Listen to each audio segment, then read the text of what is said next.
Welcome back to Rainbows and Razor Blades. This leaf right here is white yarrow, and this lignified remain of the flower shoot and the white flowers that are usually cresting the white yarrow, this is the lignified remains. I'll break a little one off from the side here. So this right here is the seed, and it smells so good. It doesn't taste very good, but it smells like a spice really good. It smells to me like a mix between peppermint. None of these are primary smells. It's a very unique smell. So it isn't like peppermint mixed with. It's like all of these things all mixed together in like equal proportions. It's very bizarre. Peppermint, nutmeg, honey, lavender. Look, some geese.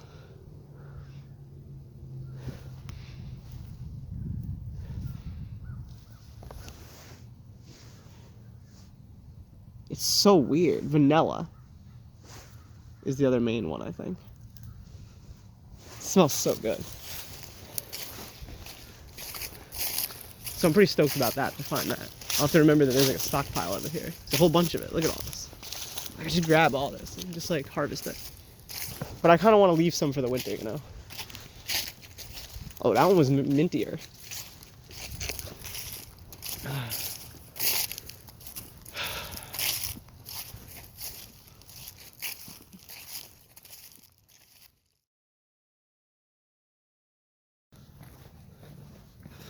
Off dome. Warning. The following program may contain graphic and disturbing content, harsh and abusive language, violence, nudity, drug use, and other triggering topics that may be distressing for some viewers. The themes and opinions expressed in this program should be considered entirely fictional and should not be used for political or academic purposes. Facts are not checked, and no sources or citations will be provided. Thank you again for respecting our privacy. Please, if you choose to distribute, do so carefully and responsibly.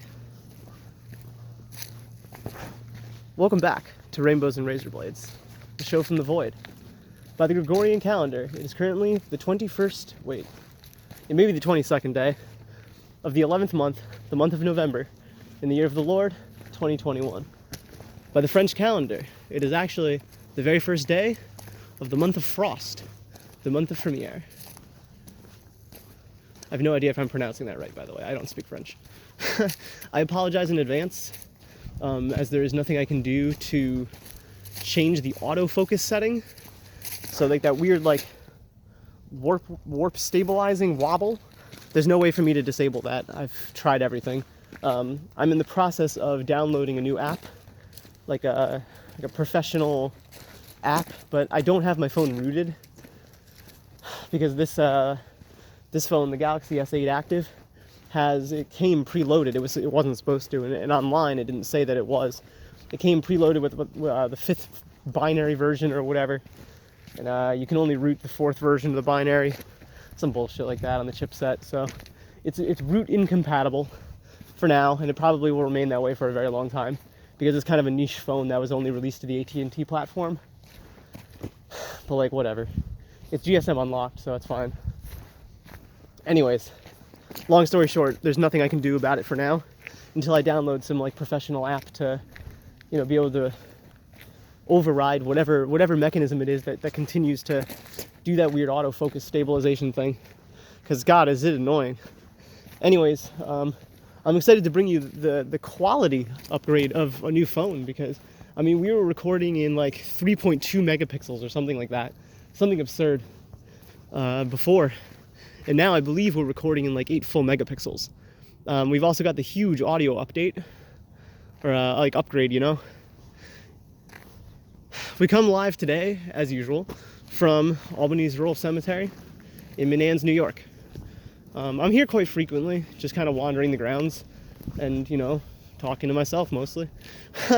And it's interesting because I've been doing it for 4 years and I've been recording the exact same way as I am right now. I just haven't uploaded much of the content, if any of it, for a variety of reasons. The main of which being that I just don't think that it's qualitatively up to the standards that I would like to launch a platform off of, but also just because I haven't really been very mature. And I say a lot of things that really aren't to, maybe ethical standards, I'd say, that I'd like to conform to. I say a lot of really shitty things, and especially while in a cemetery, it's like, especially as disrespect to this place, it isn't the kind of content that I want to bring to the world. So I haven't really uploaded much, but today is Transgender Remembrance Day, and I'm not sure if that's a suicide remembrance thing, but I'd have to guess that it is. There's a statistic that the right-wingers especially love to throw in our face as if they're spitting on us, where they're like, well, 41% of you just kill yourselves. That's almost halfway there. We're doing better, guys. We gotta get that number up. Which I think is pretty sadistic and evil, obviously. But, it is what it is. I definitely represent that 41% of suicide statistics, of attempted suicide statistics, obviously. I'm still alive. I don't want to go too in-depth in this episode about my personal experience with, my very close brush with death. But I'll say it like this, with no real further elaboration. My intent, it's interesting, because my intent at the time wasn't directly to die, but the reckless self-abandonment to land me in this situation could only have come about through a suicidal mindset. And so when I woke up in the ICU 3 full days, like a full 72 hours after, the preceding events, we'll just say, it was quite traumatic, and I didn't know where I was or how I had gotten there. I just knew that I was in excruciating agony, and that morphine wasn't helping. And I spent the next 48 hours on a suicide watch hold, which wasn't fun. The nurses were really hot. Doctors were really hot. Giant, big, black dude that listened to Kendrick Lamar with me was pretty cool.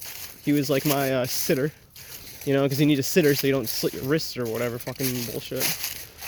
So, I don't want to get drowned down in that story, talking about, suicide, but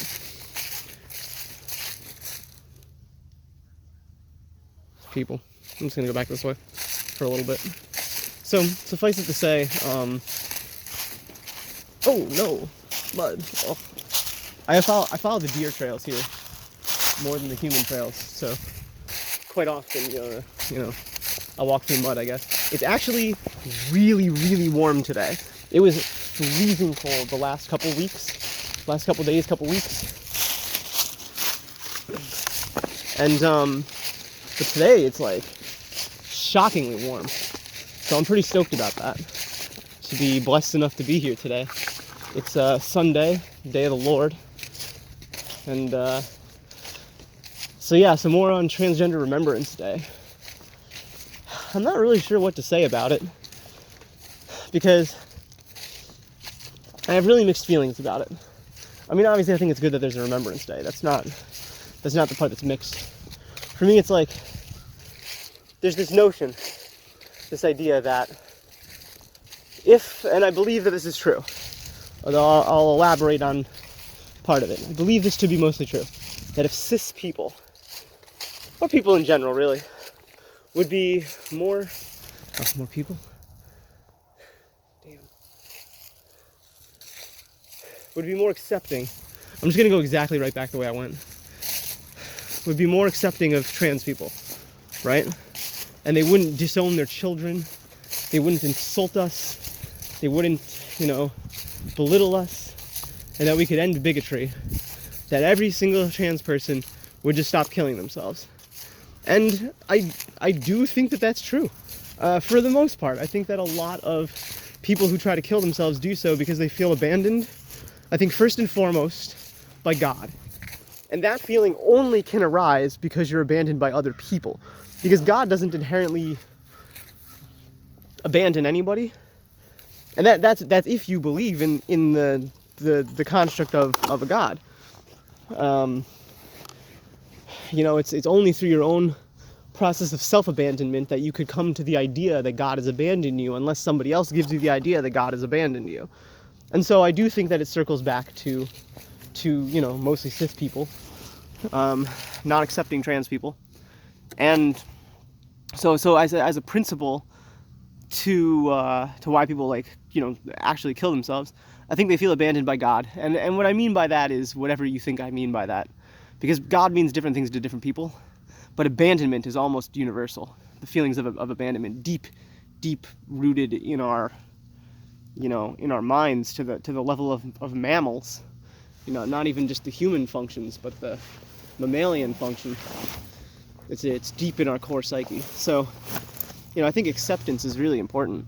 I think the second reason that transgender people often will kill themselves, and I think actually maybe interestingly enough, maybe the more important reason, is because we can't live anymore under the conditions that we are forced to surrender ourselves to.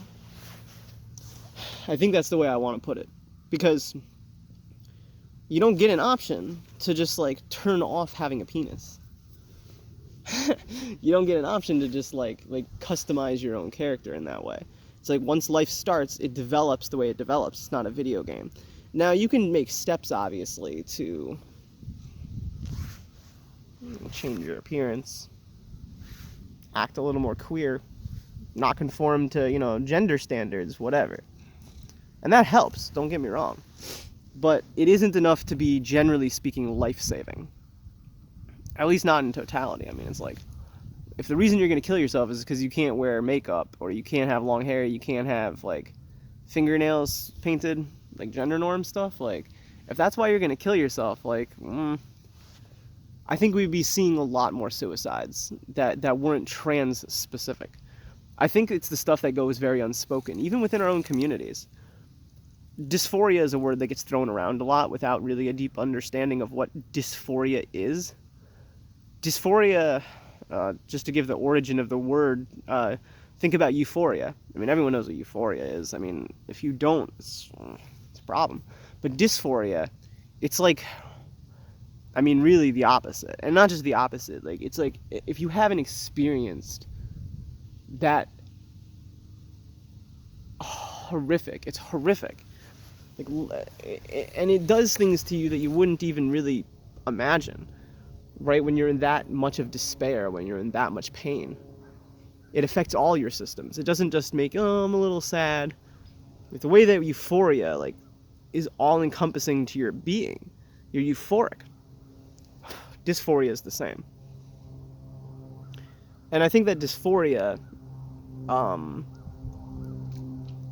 it's kind of like a blanket term, because it's a non-specific term for what it is, a representation of just the worst possible feelings you could imagine, surrounding pretty much every possible part of your life that is affected by being alive as a creature, which is everything. It's everything. It's like, most people at some point in their life are driven and motivated by sex as a primary motivator. Like, it's like people will forego food and water, right? And to some extent humiliations, which tends to be like another big, sorry, I was distracted by the crows.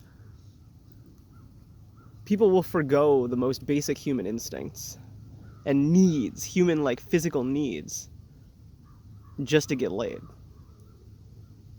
Now, if you imagine that every single time that process takes hold of you, also having it followed with dysphoria, well, as you can imagine, I mean, things get real dark real quick. It's not fun. And I remember when I was a teenager being very confused by sex, because, graphic content warning, my dick in some girl's mouth never got me off. It's like, yeah, I'm doing it. I'm doing the thing. This is all the guys talk about. Even all the girls are talking about it now. It's like, and I'm over here like, I don't understand. Like, what's pleasurable about this? Like, why is this my existence? What? Not even why. What am I experiencing? Because no one had ever given me that option. Like, no one was ever like, hey, you know, you could just maybe be a female in a male's body. Like, no one ever said that to me. Not in all the years of living. You know, even when I was writing female erotica from a lesbian's perspective, for like hours and hours and my entire summer for like years. No one ever brought that up to me. And so by the time it did dawn on me, after like a couple of acid trips, a lot of self-exploring, a lot of like really deep meditation and thinking, like, holy fuck, I'm supposed to be a woman. It was like, it felt like it was already too late. You know? I was 24, and every day looking in the mirror, I'm watching my chin. I mean, this is not exactly a very femme chin. You know, I'm watching it just get worse and worse every day.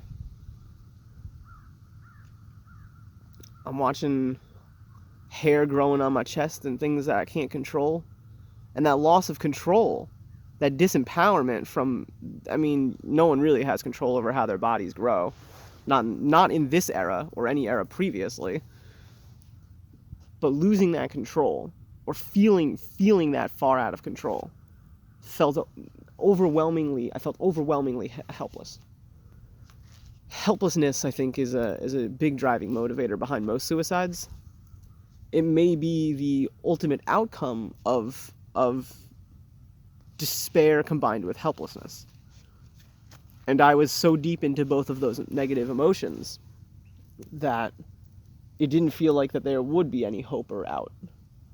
Some days it still does feel like that, honestly. It still does, you know? It's like, it's not just like the switch gets turned off on depression, or whatever you want to call it, dysphoria, whatever you want to call it. It's not like once you survive suicide and you get your shit together that just things all get better. Yeah, some days are better than others. You know, I don't feel that overwhelming need to kill myself anymore, or in my case, literally starve myself to death. I don't feel that way anymore. I do feel hollow some days, and I do struggle with eating. But I do have coping mechanisms now, and I do have a more robust understanding of my triggers. Interestingly enough, this last year has been really revelation driven for me, because I went from feeling like I was totally out of control, even with my, transgender parts of my life, mostly, at least, I don't want to say mitigated or controlled for, but at least addressed. I realized that there was a lot more to my personal story that actually had been even more influential than my gender discrepancies. You know, with my autistic spectrum traits. For me, that's been like the sensory immersion stuff, especially, has been more eye-opening than becoming a woman in some ways, or at least it has provided me a higher, deeper level of self-control and orientation within the universe, that even flipping the switch from male to female, which again, it's not really a switch, and it's not that fast. It's slower than hair grows. You know, like, it took a long time just to become what I am today. And to most people, I would say I look like a pretty queer guy with long red hair. And I don't let that bother me. I don't, because for me, that's not enough to make me kill myself or anything like that. Like, it's frustrating, it's annoying, sure, but I'm not bullied for it. So I do think that, again, reason one that trans people kill themselves is that other people grief them over it, or push them into further grief. People.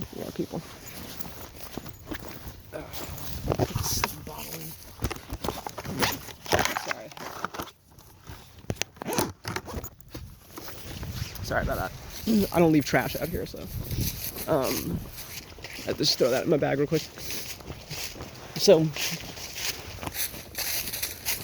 but interestingly, I think another main reason that people that are trans kill themselves is because their sex lives are ruined, and that is the most important part to most humans. And the people who object to that are either objecting out of trauma, or because they themselves are very different from the norm and they feel alienated. But it doesn't change the statistical norm that most humans are mostly sex-driven creatures. It's just the case of things.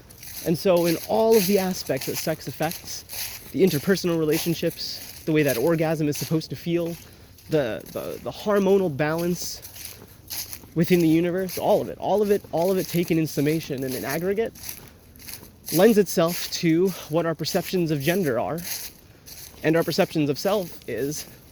And when those things are so fundamentally out of whack, broken, and just not what we wish to experience, it isn't much of a surprise to me then that suicide and despair, dysphoria, and other negative, emotions are the primary emotions. And when your emotions primarily are neurotic and, negative, it really isn't much of a surprise then. Look at this.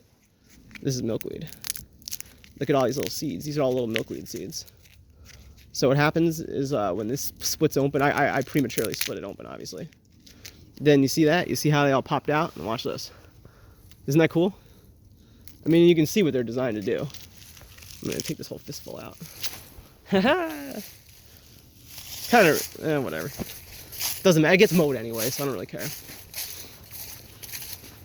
So, as for Trans Remembrance Day, I think it's important to understand that, like, when we talk about our suffering, we usually talk about it in terms of, like, someone misgendered me. Whoa, a hawk.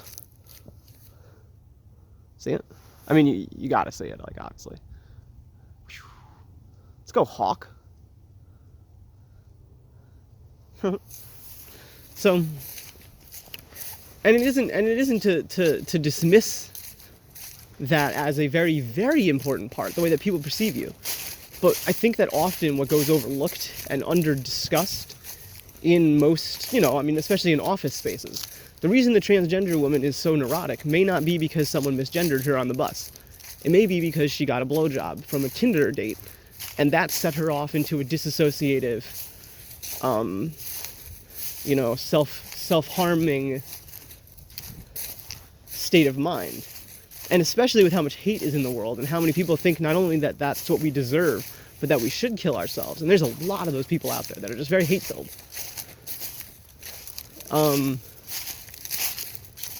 It could be more related to that. But no one wants to talk about that. And why would you? It's not most people's business. And even among the trans community, I find, a lot of the time it isn't safe to discuss like that. Because then, a lot of the time, it exposes a sense of vulnerability. And nobody likes to be vulnerable, especially when abusive people can take advantage of that.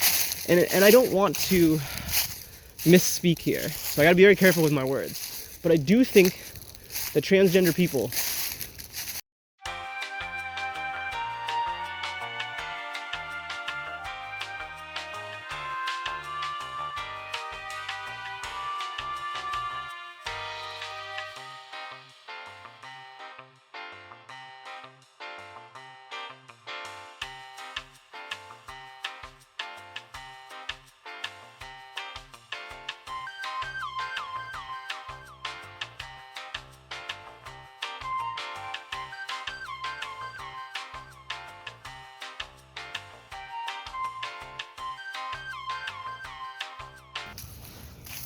and people talk a lot about toxic masculinity and stuff like that. And, I'm definitely guilty of internalized misogyny. There's no doubt about it. Some of it just seems to be kind of empirically true. Some of the things that some people say to me, I hear them saying, and it's like, yeah, I mean, your wishful thinking isn't gonna alleviate your dysphoria. It'd be nice if the way that you thought about the world was the way that the world worked, and good luck with it. I don't have time to sit and debate with those types of people that are just like, they build a delusional construct in their mind of what they think that the world should be like. And a therapist once said to me that, like, should statements are very dangerous because they're subjective. They don't really reflect accurately the reality of any situation for the most part. The way that things should be, sometimes it's the most helpful thing. Again, I apologize for the weird, like, autofocus.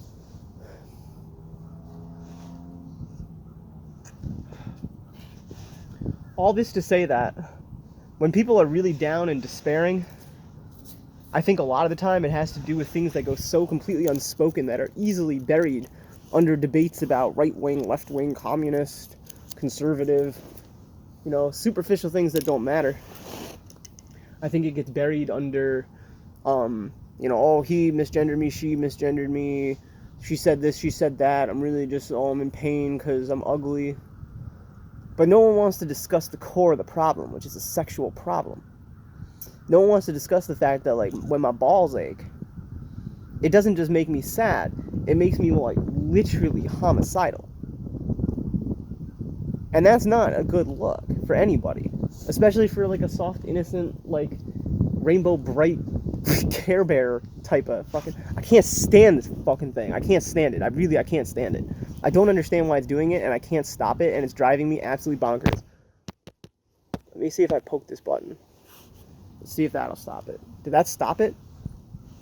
Did that really just work? No, of course not. Of course not. God forbid anything works on an Android phone the first time without tweaking it. I would never use an iPhone because you can't even tweak it. It's like... But at least with, you know, an Android, you can tweak it a little bit. So, most people in their lives go through life as if their life is an iPhone. They accept what other people install on them. They accept the way that things are supposed to be driven. They accept everything. And they just... And it works. Yeah, it works for most people. Some people are Android people. I'm an Android person. I like to be able to tweak just about everything, and I'm very self-cognizant and meta-self-cognizant, and I really like to get into the root of things. I really like to chase to the bottom every little service of my mind that's running, every little aspect of my personality that I can chase down and ferret out. I'd like to know where it originates from, and if I can't solve it, I'd like to at least come up with a network matrix understanding, or a matrixed network of understandings to what it is that I feel that I am. And under that paradigm and within that scope and purview, I have come to recognize many things about the world that others simply will never understand, even if it's explained to them. And it gives me, I would say, a distinctive advantage in many aspects of my life. It's allowed me to speak more freely. It's allowed me to unlock certain parts of my mind to certain other parts of the universe that other people, again, the iPhone people don't need. They may need it. They may actually need it. It won't physically kill their body to not have it. And I'll leave it at that. It won't literally end their life. And a lot of the time, those people I feel like are the ones that end their own lives. Because they don't explore things. They don't explore themselves. They don't explore or question anything. And they may just not have the capacity. And so to those people and for those people, I think it's deeply important that we do have a Transgender Remembrance Day. For the ones who, unlike me, because I'm blessed, I'm a smart cookie. You know, and it doesn't necessarily measure for intelligence, although I think heightened intelligence does lend itself to some aspects of success, aspects towards success. It may be the biggest indicator towards that, but for those who just don't have the opportunity or the wherewithal or the emotional space or the cultural context, or those who are just kind of a little bit inept and just need a little bit of help sometimes, I think that those people really need the Remembrance Day, and especially having the normies normalize and the cis people normalize a Remembrance Day lends itself to having us accepted, us being trans people in general. Because I think acceptance is the biggest way to mitigate suicides, but I don't necessarily think it's the biggest causative factor towards our killing ourselves. I think that has to do with a deep sexual self-distrust and self-loathing that cannot be overcome with the help of anybody else. I'll tell a really personal story, and I probably shouldn't. I'm gonna look around first.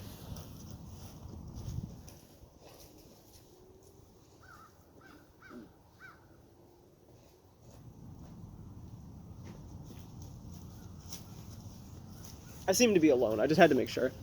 So, 2 days ago now, I had, I'll call it sex. I wouldn't have used to have called it that as a guy, but as a femme, I'll call it sex. I had sex for the first time in like 2.5 years. And the only thing, and I wrote about this on Instagram, the only thing that I could think about while my dick is in their mouth was slitting my wrists and dying in a cold field to the sound of crickets at night. And that's that's a thought that's been up in my head for a while, a real long while, you know. And I was so disassociated that I couldn't there's no pleasure. It isn't connected. Like the pleasure signals just don't hit right. It's like doing cocaine, but you find out that it's just salt. That's a terrible analogy. It's like trying to smoke a resin bowl, but all you get is bad taste. There's no. It's like putting a tab of acid on your tongue, but you find out that it's like phencyclidine.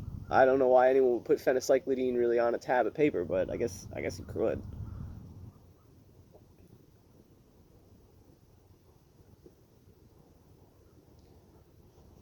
And when my fingers were buried, inside this person, all I could think was that it's not that I didn't care that they were having pleasure. It's that for my own pleasure, I was happier to just fucking feel what it would be like to have a vagina for like 1 fucking second. Because otherwise I'm just stuck disassociating in the morning, clawing for it, and only finding balls and asshole. And the asshole is not a substitute for a pussy. It just isn't.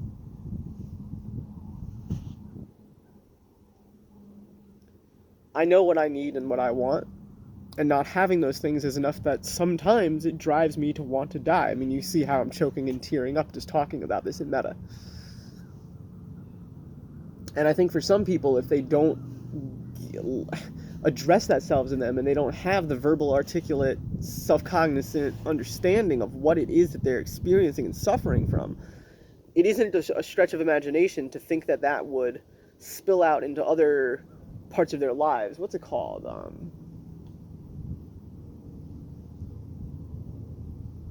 There's people.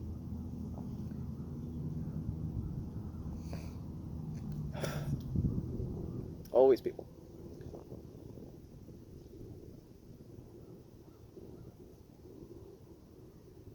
Oh, at least I'm talking this way, not that way. I don't know where the heck they came from, genuinely. I did not see them. They must have come up from, I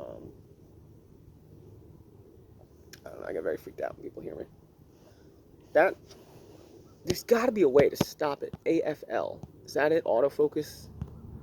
Autofocus large, maybe? Zoom in this mode. Can't zoom in this mode. What's this? It's ISO settings. I don't know. I'm going to have a fixed focus point app that is going to have to fix this, because otherwise it's going to keep it's going to keep thinking it's helping, and it's not. I think that for people that don't have the ability to self-reflect, there's this word sublimation. It's a process by which that you take your pain and you put it into something good. The opposite of sublimation is many, many different outcomes. Projection is one of them, where like you're sad, so you think maximum file size 4 GB reached. Really? Well, all right, I guess we'll be right back.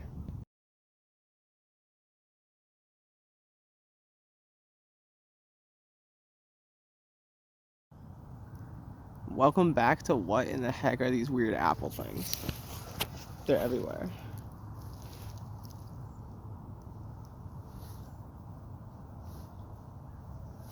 Yeah, I'll show you.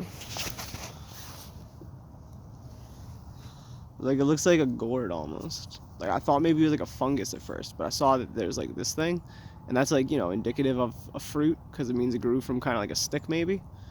And then I saw like obviously a whole bunch more. But like, what are they, dude? They're kind of freaky, and I don't see any of them on the tree anymore. Like, not one. Like, these all have fallen off obviously one of these trees, but like, which trees? These are some spooky looking things. They smell really good, actually. They don't smell like an apple. Oh, gross. I put a spider nest in my nose. Smells good. It's like citrusy almost. Listen to how massive that is, how dense that is. Listen to that. Yeah.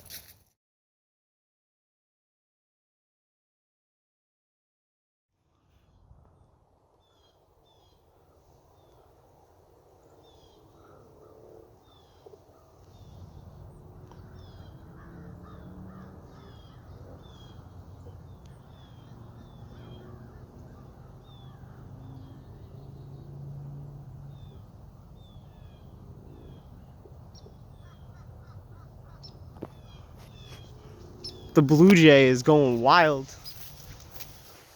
I gotta take this backpack off. Oh. Wow. It's like the entire flock.